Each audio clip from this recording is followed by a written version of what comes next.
પાટણ જિલ્લાના વાલ્મીકી દેસાઈનું વિદેશમાં અભ્યાસ કરવાનું સપનું હવે સાકાર બન્યું છે। રાજ્ય સરકારની વિદેશ અભ્યાસ લોન યોજના હેઠળ તેમને 15 લાખની પૂર્ણ આર્થિક સહાય મળતા ઓસ્ટ્રેલિયાની એડેલેઇડ યુનિવર્સિટી ખાતે મેકેનિકલ એન્જિનિયરિંગમાં માસ્ટર્સ કરવાનો માર્ગ સુગમ બન્યો છે। વાલ્મીકના પિતા ઈશ્વર દેસાઈએ જણાવ્યું હતું કે મધ્યમ વર્ગીય પરિવારમાંથી આવતા વિદ્યાર્થીઓ માટે વિદેશ અભ્યાસ કરાવવો ખૂબ જ મુશ્કેલ છે। સરકારની આ યોજના ન હોત તો દીકરાનું સપનું સાકાર થવું અશક્ય હતું।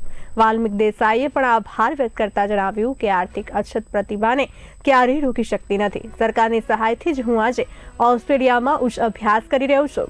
સમાજ કલ્યાણ ખાતા પાટણ દ્વારા મળેલી માર્ગદર્શિકાને સહકારથી સમગ્ર પ્રક્રિયા સરળ બની હતી। ગુજરાત સરકારે શરૂ કરેલી આ યોજના અનેક વિદ્યાર્થીઓને વૈશ્વિક શિક્ષણ અને કારકિર્દી તરફ આગળ વધવાનું સશક્ત મંચ આપી રહી છે અને વાલ્મીકી દેસાઈ તેની સફળતાનું જીવન દાખલો છે। મારો દીકરો વાલ્મીક ઈશ્વરભાઈ દેસાઈ હાલ ઓસ્ટ્રેલિયા ખાતે એડિલેઇડ યુનિવર્સિટીમાં મિકેનિકલ માસ્ટર ડિગ્રીનો અભ્યાસ કરી રહ્યો છે। મારા દીકરા માટે એની 4 સેમેસ્ટરની ફી છે એ અંદાજે 60 લાખ રૂપિયા જેવી ભરવાની થાય છે।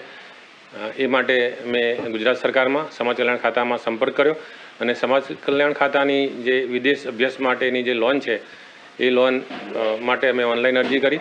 સરકાર તરફથી અને સમાજ કલ્યાણ ખાતા તરફથી અમને સારો સહકાર મળ્યો।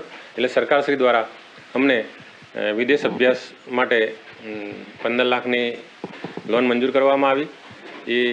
એના થકી મારા દીકરાની જે જરૂરિયાત હતી એ અમે પૂરી કરી શક્યા અને એની જે યુનિવર્સિટીની જે ફી છે એ પણ અમે ભરી શક્યા। અને આ જે સરકાર તરફથી જે આ વિદેશ અભ્યાસ માટે જે લોન છે એ લોન અમને ખૂબ સહાયભૂત થઈ છે।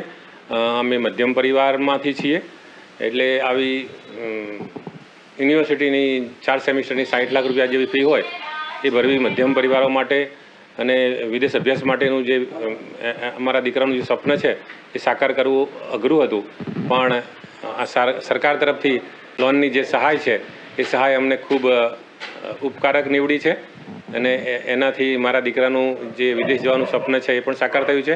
અમે બધા પણ સરકારનો ખૂબ આભાર માનીએ છીએ, સમાજ કલ્યાણ ખાતાનો પણ આભાર માનીએ છીએ અને એ રીતે જે સરકાર તરફથી જે આ જે યોજના છે એ ખરેખર જે લાભાર્થીઓ સુધી એને મળે તો વિદ્યાર્થીઓ એની સારી કારકિર્દી બનાવી શકે છે।